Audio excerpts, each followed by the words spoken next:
Inge Anugrah blak-blakan tidak punya tabungan selama dinikahi Ari Wibowo. Inge Anugrah akhirnya blak-blakan jika dia tidak punya tabungan selama menikah dengan Ari Wibowo. Dikatakan Inge Anugrah, selama pernikahannya dengan Ari Wibowo, dia tidak mendapat nafkah secara personal sebagai seorang istri. Hal inilah yang membuat Inge Anugrah berakhir tidak bisa menabung selama pernikahannya dengan Ari Wibowo. Dia bukan orang yang pelit, dia memilih memanage keuangan. Ya, aku ikut ajakan sebagai istri, ujar Inge saat ditemui Grid ID di Pengadilan Negeri Jakarta Selatan, Senin, tanggal 8 Mei tahun 2023, dikutip dari Grid.id.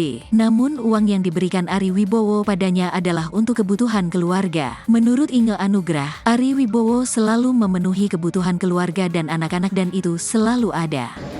Misalnya saat anak butuh komputer untuk kebutuhan sekolah, suaminya pasti akan membelikan. Hanya saja, Ari tidak pernah memberi nafkah secara personal kepada dirinya sebagai istri. Bahkan karena tidak pernah mendapatkan nafkah dari Ari Wibowo, Inge sampai tidak punya tabungan